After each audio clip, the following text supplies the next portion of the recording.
Որապես 250 հեկտար տարածքի վրա Դալմայի այգիներում անտառի վերականգնման աշխատանքներն են լինելու։ Ռոռոկման հետ կապված կառուցվել է ռոռոկման համակարգ։ Բոլոր հատվածներում, որտեղ քաղաքապետարանը իրականացնում է ծառատունք, նախօրոք իրականացվում են ռոռոկման համակարգի ներդրումը, որովհետև փորձը ցույց է տվել նախկին վատ փորձը, որ առանց այդ ռոռոկման համակարգի ներդրման ծառերի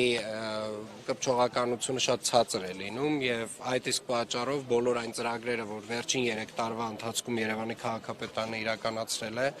բոլորը զուգորդվել են նաեւ ռոռոկման համակարգի ներդրմամբ եւ գրեթե այդ պատճառով նաեւ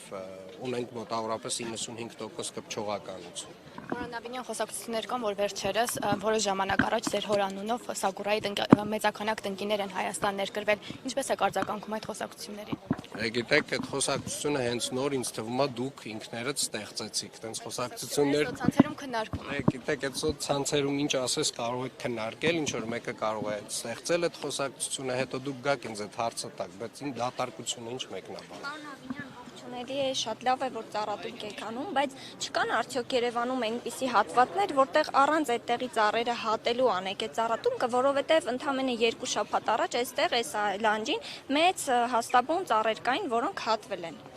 Այս հատվածում 23-4 ծառ է հատվել ընդամենը, այս տարածքում, նախկինում այո, այս հատվածում եղել են ծառեր, բայց ժամանակի ընթացքում այդ ծառերը կամաց ռոռոկման համակարգի բացակայության պատճառով, տարբեր պատճառներով չորացել են եւ վերջին անգամ այստեղ, որ աշխատանքները իրականացրեն զբուն կանաչապատման հողակը, ընդամենը 23 չորացված ծառ է հեռացրել, իսկ այսօր մենք տնկում ենք 1300 ծառ եւ 200 մշտադալար թուփ։ Տեսչական մարմինը եկել այստեղ ստուգումներ է արելի, մենք շրջել ենք, հաշվել ենք, 23-ից ավելի ծառեր են եղել, որտեղ որ կա կնիքը տեսչական մարմնի։ Գիտեք, ես կարող եմ ասել այն ինչ որ մեր հողակն է իրականացրել եւ մեր հողակի իրականացրած աշխատանքների մասին արդեն ասացի։ Օղակաձև այգում կամ մյուս այգիներում, պարոն Ավինյան, շրջում եք, տեսնում եք, որ այնտեղ կան բնաբաժակներ, այսինքն դատարկ հատվածներ, որտեղ չեն տնկվում ծառերը, ինչու նախ դա չի լինում ձեզ համար առաջնահերթությունը։ Դրանք բոլորը մեզ համար առաջնահերթություն են եւ ձեր մատնանշած այգում գրեթե բոլոր բնաբաժակներում արդեն իսկ տնկված են ծառեր։ Պարոն Ավինյան, իսկ կարող է ազդեցություն ունենալ օրինակ օդի աղտոտվածության նկատմամբ եւ կլիմայի փոփոխության հետ կապված։ Օդի աղտոտվածության խնդիրը մեր մոտ տասնամյակների խնդիր է։ Մենք սկսել ենք խոսել օդի աղտոտվածության խնդրի շուրջ, որովհետև փաստացի ունենք սարքավորումներ, որոնք որ ցույց են տալիս, որ ձմեռային ամիսներին օդի աղտոտվածության մակարդակը նորմայից էականորեն շեղվում է, բայց դա չի վերաբերում Երևանին միայն, ամբողջ Արարատյան այս տարածաշրջանը ունի այդ ժամանակահատվածում այդ խնդիրը եւ քաղաքապետարանը ունի իր քառամյա ծրագիրը այդ խնդրի լուծման մեղման ուղղությամբ, հիմնական գործիքակազմը իհարկե վերաբերում է մշտադալար ծառերին, որոնք որ նույնպես ձմեռային ամիսներին որոշ չափով օդի աղտոտվածության խնդիրը իրենց վրա լուծելու խնդիրը իրենց վրա են վերցնում, բայց նաև այդ ծրագրում տարատեսակ այլ միջոցառումներ, որոնք վերաբերում են, այսպես ասած, առանց կատալիզատորների ավտոմեքենաների շահագործմանը,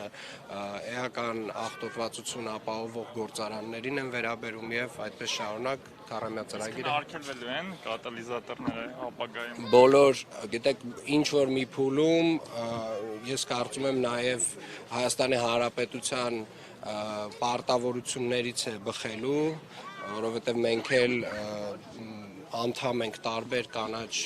նախաձեռնությունների, այսինքն մենք էլ ստիպված չէ, իրականում մեր առողջության մասին մտածելով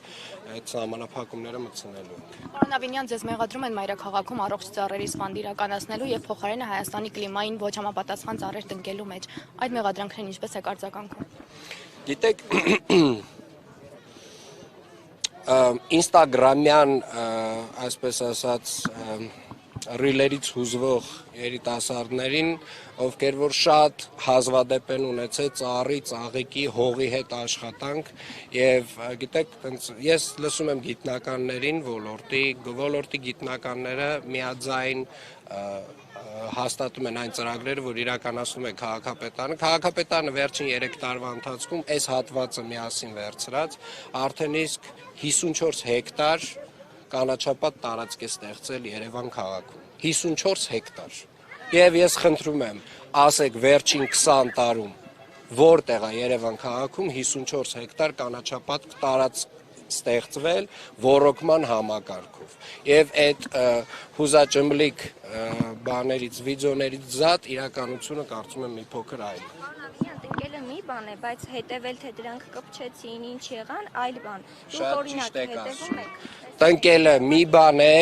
ոռոգման համակարգը ի սկզբանե ներդնելը մեկ այլ բան է, եւ նախկինում բոլոր այդ տնկված եւ չորացած ծառերը, որոնք որ նաեւ իրականացվել են քաղաքապետարանի նախկին որոշ պաշտոնյաների կողմից, ովքեր որ հիմա շատ ակտիվ խոսում են այս ծրագրերի մասին, քննադատում են մեզ, հասկանում եմ թե ինչքան ցավ են ապրում, երբ որ իրենց արած աշխատանքը չի ստացվել, իսկ այս աշխատանքի արդյունքում 95% ծառերը կպնում են։ Շնորհակալ եմ։ Հնարավոր չէ գոնե խնամել։